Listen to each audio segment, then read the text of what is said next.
Hey guys, I'm Nathan from Arms and Armor. Craig. Today we've deemed the current light feather controversy to be worthy of a whiskey and weapons. Cheers. Cheers. So we were just talking about how the internet's blowing up about really light feathers, and mostly we don't care very much. But we thought it, especially Craig's had a lot of experience making these things since the very beginning. Right? Yeah, and we've been here before. Lighter, heavier, longer, shorter. Do I get the 16-inch grip so my helicopter takes off, or do I stick with the historical grip? All those things have come ebb and flowed through time.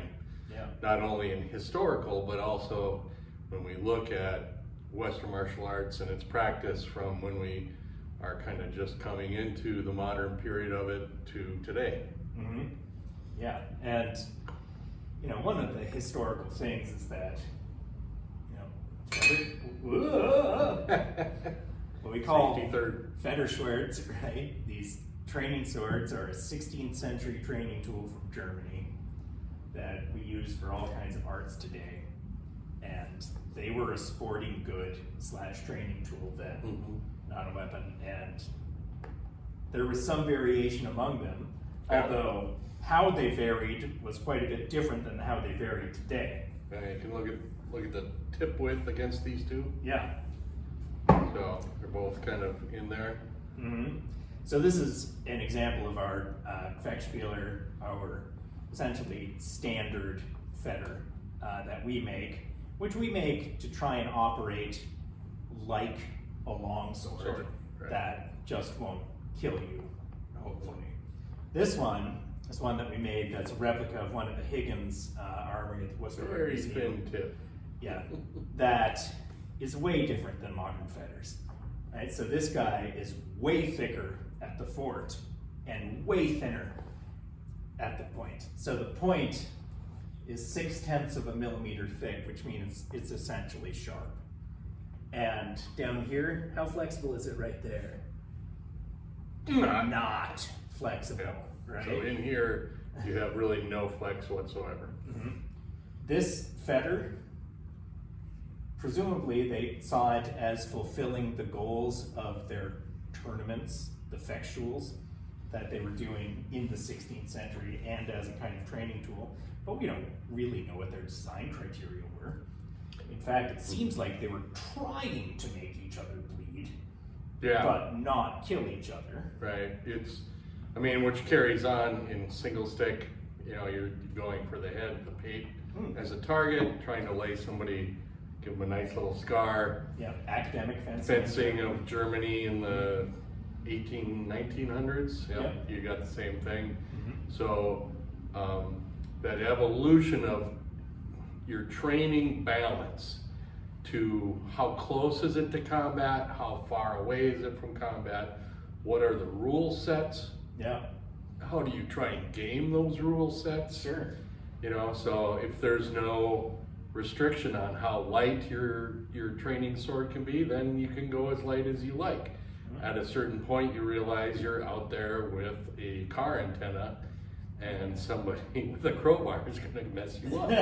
So it's just one of those things. It's true. Yeah. But there were different games, right? And the games we play today vary a lot, which is mostly why we don't have a big whatever in the game. What do you have in the game?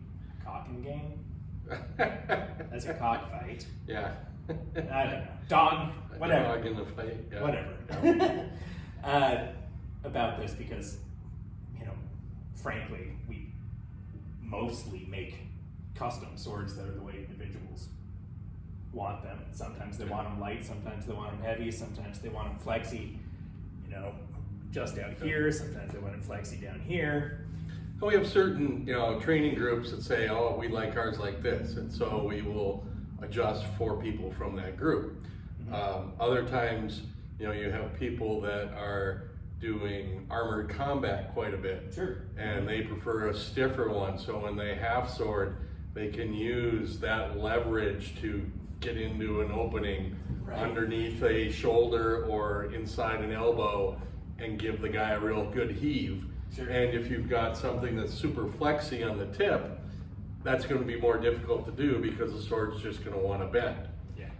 So we have made very stiff fetters for different groups who are doing armored combat. Mm-hmm. And it's, you know, that same thing then again, what are your parameters? What are your objectives? What's the rule set? Yep. You know, how strict is the rule set? All those kind of things. And you see the same thing happening in the historic period.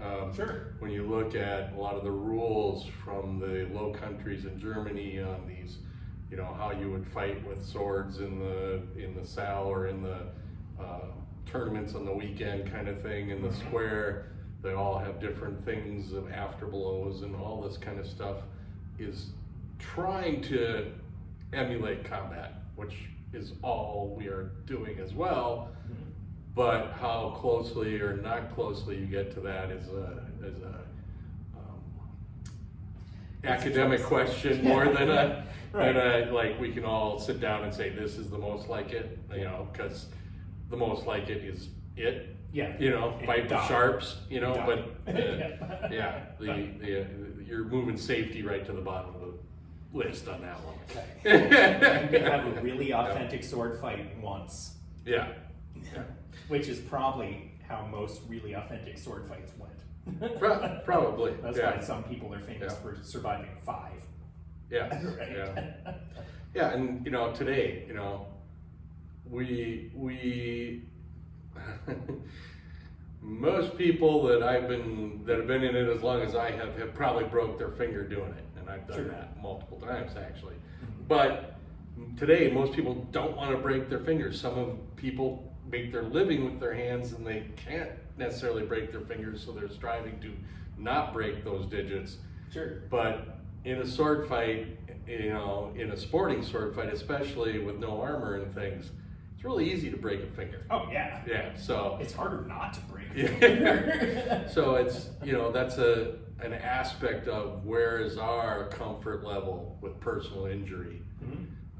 Yeah. You know, and we've talked about some of these things before and other things. Oh, for but sure. Yeah. It's just really good to put yourself in the context of where you're at. Oh yeah. Yeah. Yeah. Not get too worried about this, that, or the other thing. Totally. And like, I don't fight tournaments anymore.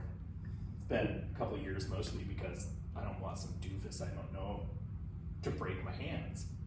Yeah. And I hate wearing super heavy gear. And so, lighter fetters, all things considered, probably somewhat safer.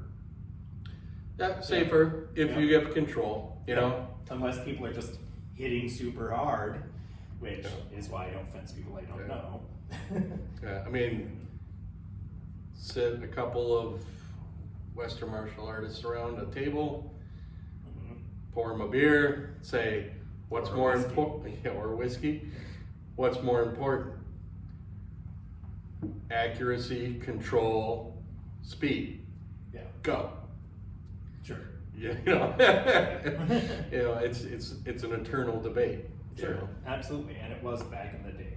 Yeah, exactly. Right. Yeah. That's why they had these different kinds of training tools, because they were trying to figure out how to have a game that trained you, the results of which had some relationship to your skill. Yeah. That also wouldn't kill. Yeah, all your opponents. All your friends. So Right? there's only one guy that was good, and he killed everybody. Yeah, So, exactly. Yeah, His you name had was Conan. Yeah. Or Lichtenauer, Or yeah, Fiore. Yeah. Exactly. Those guys were crazy. Yeah. So, all in all, we are in favor of a wide variety of training tools, and including whiskey. And you know, if you want a fetter from us, let us know. They are essentially all custom. And we almost never make one that hasn't just been ordered. And most people have some kind of an alteration. This one you can see that has a wire grip on part of it and some kind of a bone thing in the center and rings. It belongs to my friend. It's very fancy. If you want to make your fetter more expensive, let us know. Yeah. Got you.